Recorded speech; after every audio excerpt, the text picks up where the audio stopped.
Hello folks, I'm John Myrie and welcome to the Wisconsin Northland Outdoors. On this week's show we have reports and tips for you from Jarrett McCarthy down at Hayward Bait and Bottle.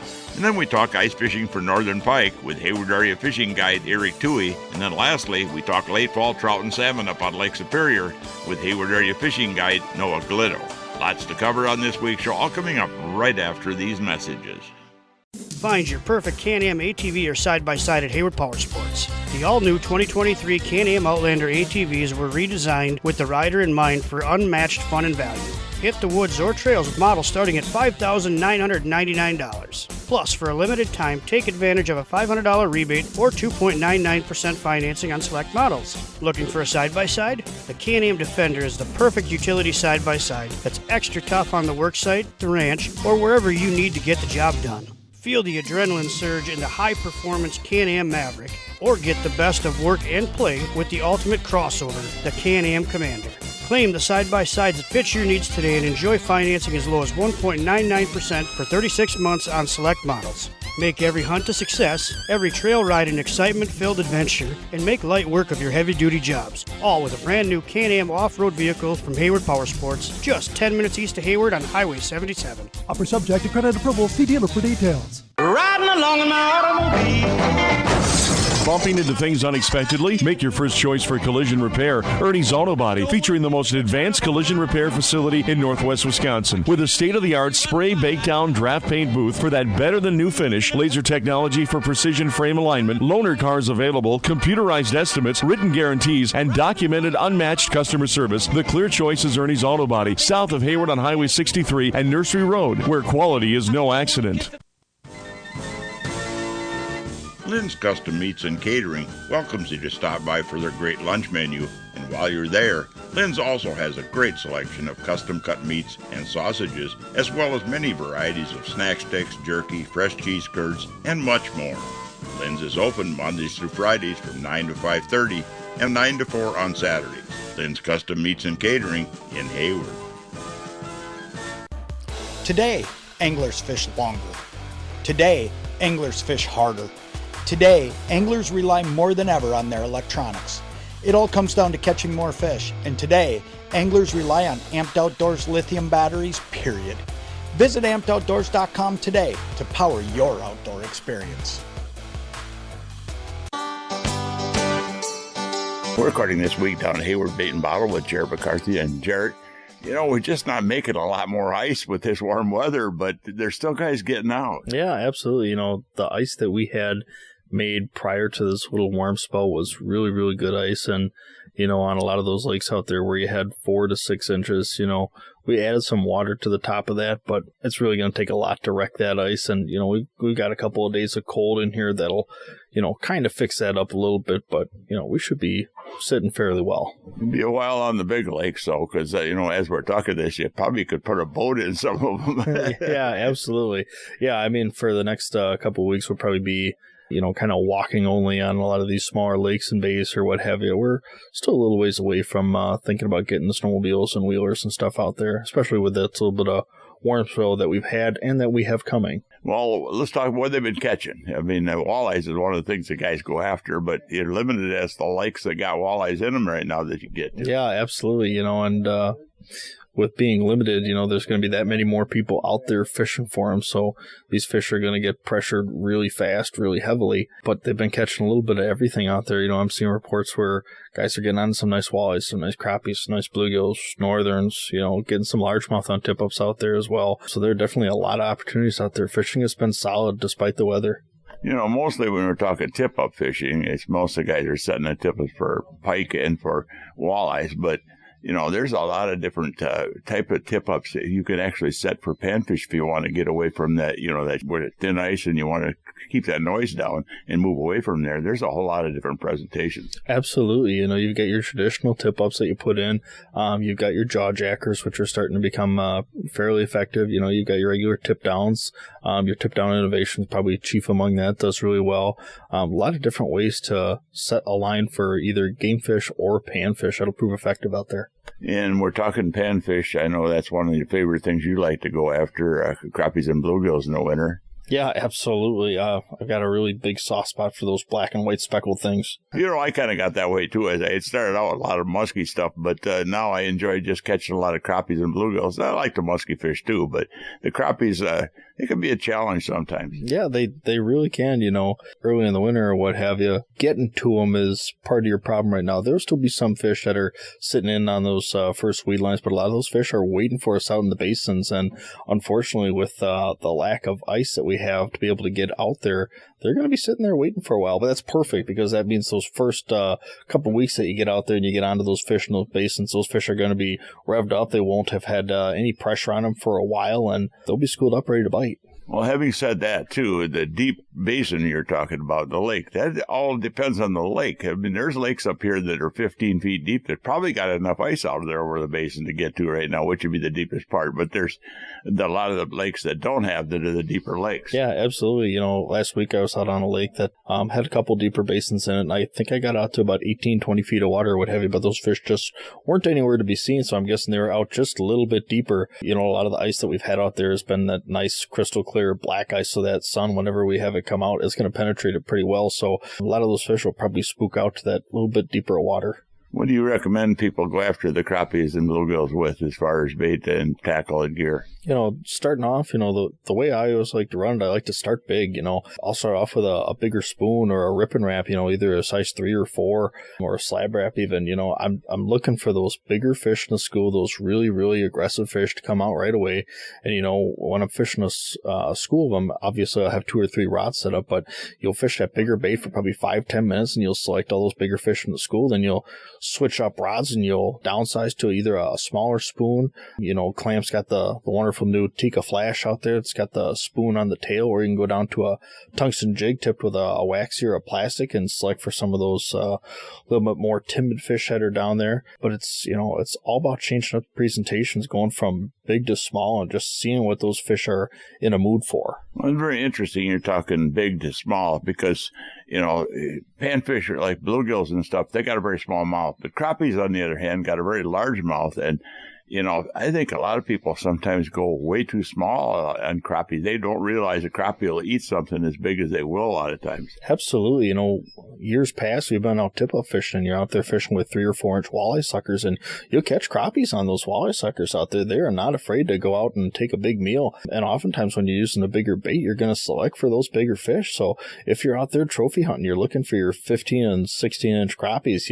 I've heard the expression that elephants eat peanuts, and yes, crappies will eat those tiny little baits, but man, it's like putting a steak dinner down in front of somebody. Someone's going to gobble it up real fast. Well, that's one of the things I learned a long time ago. Is I'm a big fan of Berkeley Gulp, and the Gulp 1-inch minnows are a mainstay in my boat. We catch bluegills, catch crappies, catch perch, catch everything, including some big fish like walleyes and smallmouth. But a lot of times, if I'm trying to target the bigger crappies in that school, I go to the 2-inch or 2.5-inch Gulp. Yeah, and the flip side to that is usually when you upside your bait, you're not only selecting for the bigger fish, and it sounds straightforward, but you're excluding some of those smaller fish. So if you're sitting out there and you're using a little tungsten jig with a waxy or what have you, if you've got those crappies that are intermixed with those bluegills, you might have to go through maybe 50 of those little 3 or 4 inch bluegills before you get to a nice crappie. But if you've got a bigger, rattle bait or a bigger spoon down there, you'll cut through all the little ones pretty fast down there. Well, that's interesting too, because it's what I see a lot of times is the bigger crappies and bluegills will be under the smaller ones, and you got to get through the little ones to get to the big ones.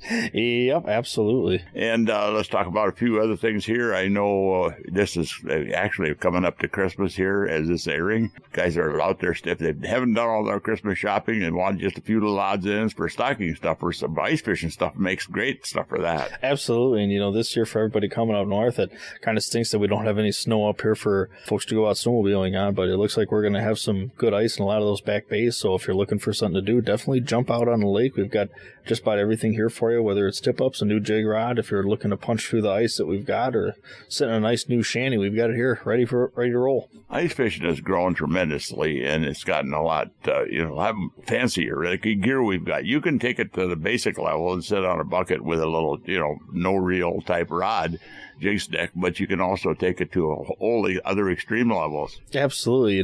Fishing as a whole, you can be as basic as you want, or you can be as complex as you want, but, at least give it a shot. And, make sure when you go out for those first couple times, you go out with somebody who knows what they're doing. Because if you really want to get involved in the sport, I highly recommend, if you go out and you have a fantastic day on the water right away, you're going to want to go do it again.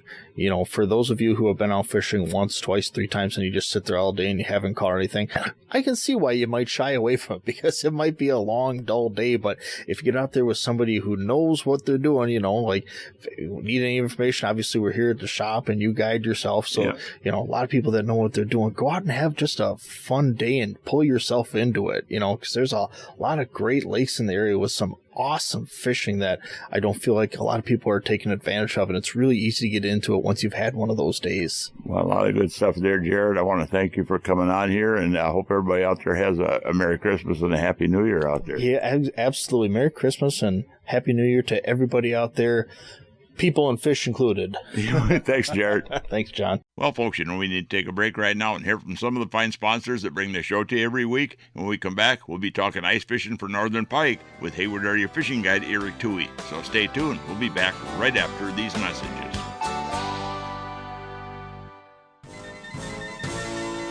Hunters and anglers, Hayward Bait and Bottle is your one-stop sport and bottle shop in Hayward. They have a huge selection of ice fishing gear, including portable shelters, power augers, electronics, beaver dam tip-ups, ice rods, and just about anything you'll need for ice fishing. They also have archery supplies, bows, crossbows, muzzle loaders, ammo, and much more to help you enjoy the outdoors. While you're there, check out the bottle shop for a full selection of beer, wine, and liquor, too. Hayward Bait and Bottle is your one-stop sport and bottle shop. The Hayward Lakes Visitors and Convention Bureau in Sawyer County, Wisconsin welcomes you to our Northwoods hometown. No matter the season, no matter the activity, you'll always be surrounded by our great outdoors. What more could you ask for in a vacation destination? Woods, waters, world-class events. Contact us for information on lodging, dining, attractions, events, trail conditions, and more. Order your free vacation guide and start planning your getaway today. Visit us at haywardlakes.com or call 1-800-724-2992. Get the deal of a lifetime on a new Lund from Hayward Power Sports.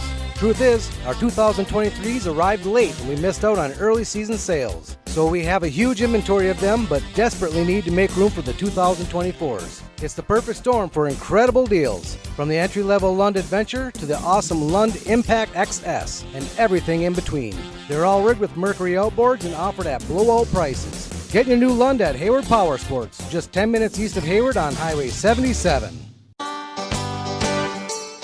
Welcome back to another segment of this week's Wisconsin Northland Outdoors. And this part of the show is brought to you by the Hayward Lakes Visitor and Convention Bureau. For more information on lodging and vacationing here in the Hayward Lakes area, check out their website at haywardlakes.com.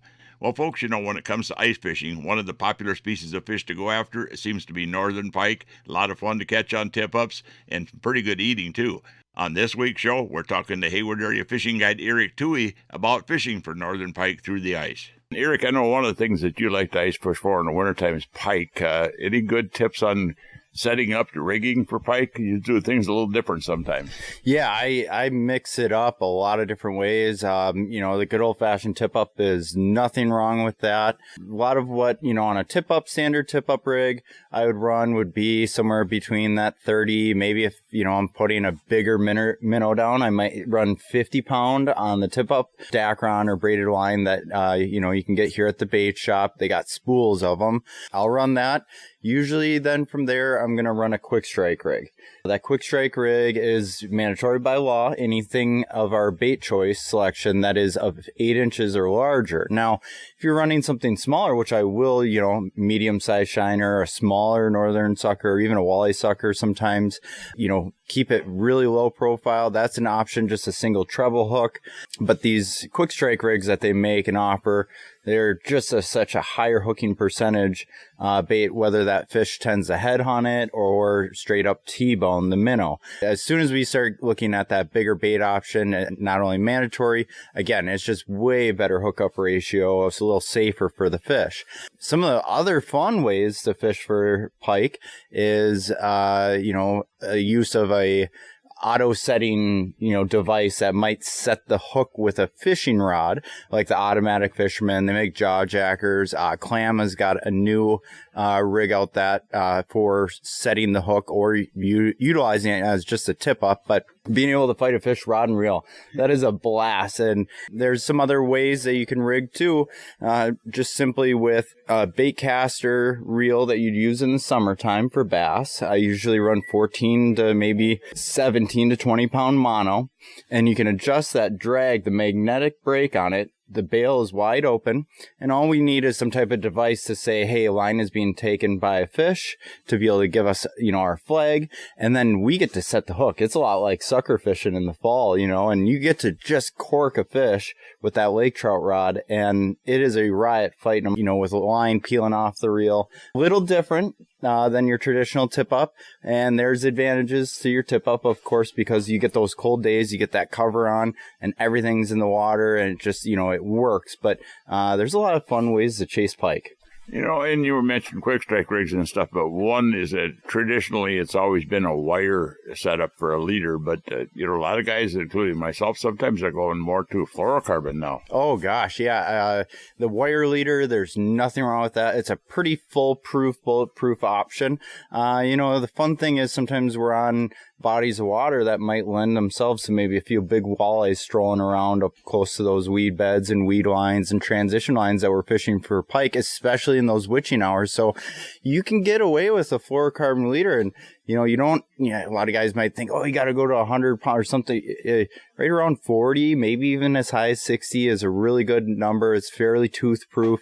You still want to be conscious checking it, just like wire, to see if it's getting beat up pretty good on fish. But having something that's a little bit more supple, the strength is there, and a little more inconspicuous, because once that fluorocarbon hits the water, they can't see that line at all. Oh, yeah. Even a 20-pound wire leader is more visible than a 50-pound fluorocarbon. Yeah, absolutely. So sometimes, when you get those, touchier, tough days where, the pike are just nosing your minnow and, you're getting maybe some flags, but they're just drag and drops, maybe start trying a transition to maybe a smaller minnow, something more than that fluorocarbon with a single hook or a small treble hook, and just try to, finesse them. So there's a way to do that too. So, as far as location, the fall hour is one of the times when you can find the bigger pike in the lake up in the weeds, in the old weeds, and shallower. Oh gosh, and as muskie anglers, we're out on bodies of water where we do see some quality sized pike. So, sometimes while we're out there, we're taking note on where our next spread of tip-ups might be, just because we know that there's some chances at some really big pike. These fish are very active in that early ice time frame. Even sometimes we get some great pike fishing well into January and even February. It gives us as anglers something that's a nice option that's out there passively while we're, maybe jigging for bluegills, crappies, perch, what have you.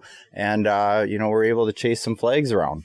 And it's interesting, too, because when we're talking open water fishing, largely during the summer months, the small, tiny pike, the hammer handles, they're going to be up in the weeds, and any of the bigger pike are going to be from the deep weed edge out deeper yet. But once you get this time of year, boy, I'll tell you, the big ones can be up shallow, but they can also be out the deep edge. So if you're setting tip-ups, you want to cover a wide range of depth. Yeah, keep that in mind. As anglers, we have the privilege to be able to have 3 lines in the water per angler. So, if you're putting a spread of tip-ups between a couple guys all together, spread things out a little bit. Give each other the space, of course, but, have something real shallow. Have something somewhere in between off a, edge or weed edge, and maybe have something more on a deeper ledge that's still offset from that weed bed. These fish will travel, all these different corridors during different feeding hours for sure. And a lot of the focus goes on walleyes, but when it comes down to actually if you want fish to eat, one of the more plentiful species up here by far is going to be your pike.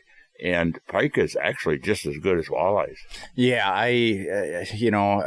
that's a great statement to make known for anglers. We have some fantastic walleye fisheries. They can be a little, finicky during our winter months. Not that we can't catch them. It's just smaller windows and such. But our pike fishing is very plentiful. We actually have some lakes, too, that we want to see northern pike being removed. So it'd be proactive for us as anglers to be out there catching and even harvesting. So, some of these bigger fish, there might be regulation that fish might have to go. Keep in mind, some of these are your breeders, the big females. But a dinner table, fair pike, somewhere in that 26-inch range. Yep. You could throw it on the smoker. You could wrap it in tinfoil and grill it. You can, fillet it, remove the Y bones, and, have an awesome white flaky meat that's, ready for deep fry, for fish tacos, or just, fried fish. A little trick, if you're going to take some pike home to clean, take a, paper towel, what have you, and take some white distilled vinegar. Most of us have that laying around the house. Soak that paper towel and give that pike a wipe before you put them on your cutting table. This will essentially pull that slime, the snot rocket, right off of them, and you'll have a nice dry fish to be able to work with and clean, not creating a big, sloppy mess on your cutting board, and will make things, it's a game changer when, someone who has not tried it, try this next time you decide to harvest a few pike, and it'll make cleaning a breeze. As far as the filleting, there's several different methods for getting the Y bones out. Just go to YouTube and you'll find a multitude of videos showing you how to take it. Yeah, absolutely. And, even if it's your first time cleaning pike, just take your time. Maybe follow along with a video. Like John said, there's a number of different methods out there. The nice thing with pike is that they're fairly sizable. So, even though I might have that one big long fillet off that Y-boned out, I'm typically going to slice that up into various size chunks for deep frying anywho. So don't be bashful if, something gets a little mixed up or something. Just take your time, get those bones out, and enjoy a great table fare fish. Erik, a lot of great information there. You want to give out some guide information if somebody's looking to book you for a winter guide trip or open water? Yeah, so if they'd like to get in touch, get on the hard water or open water, they can reach me at 612-384-9127. Thank you for coming on here. Hey, thanks. Always a blast being on here, John. Well, folks, we need to take yet another break and hear from even more of the fine sponsors that bring their show to you every week. When we come back, we'll be talking Lake Superior fishing in the late fall with fishing guide Noah Glitto. So stay tuned. We'll be back right after these messages.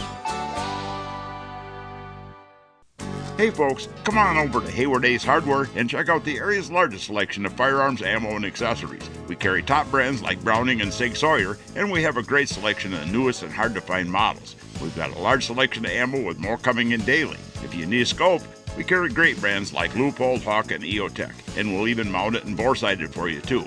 We even sell suppressors and silencers. And don't forget to check out our Guns of the Week. Huge discounts on a variety of pistols, rifles, and shotguns that change every week. So stop on in to Hayward Ace Hardware, your firearms superstore. Hayward Ace Hardware, Highway 63 North in Hayward, or give us a call at 715-634-8700.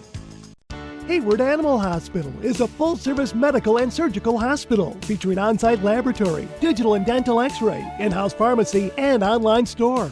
Dr. Ostrander has 40 years of experience dealing with illnesses, injuries, surgery, and dentistry. Hayward Animal Hospital offers urgent care appointments and emergency surgery daily. Please call early in the day for these appointments. They open at 8 a.m. Hayward Animal Hospital is located 1 mile east of Hayward on Highway B. Call 715-634-8971.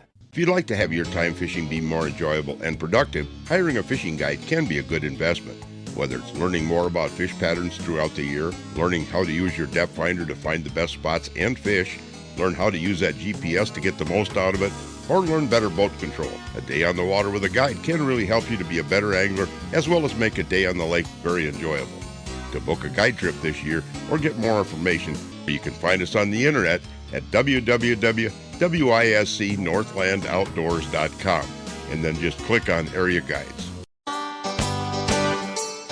Welcome back to the last segment of this week's Wisconsin Northland Outdoors. And folks, just to the north of us here, we've got Lake Superior and some pretty good fishing up there, especially in the late fall for trout and salmon.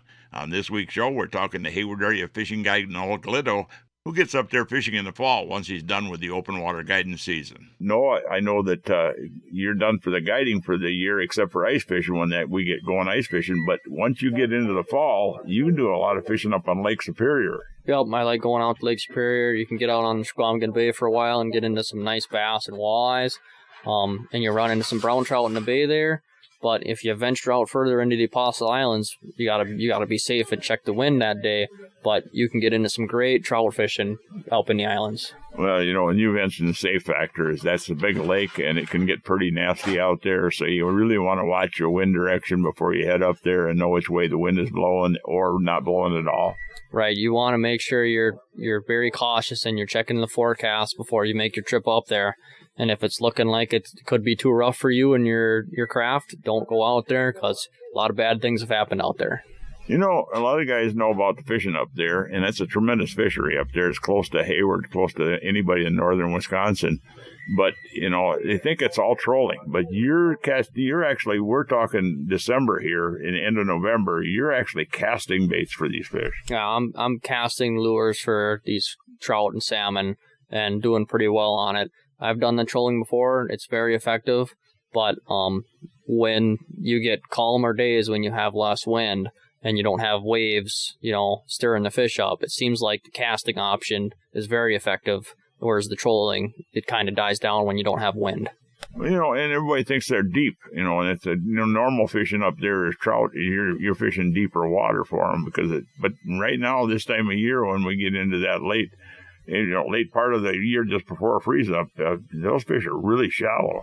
Yep, usually in the summer, they're out there in that 100 foot of water, and they're pretty hard to target, and you got to troll for them. But this time of year, usually we start to see some early ice on the edges, and guys will go out there and jig for brown trout and splake and lake trout and coho salmon and whitefish, in shallow water.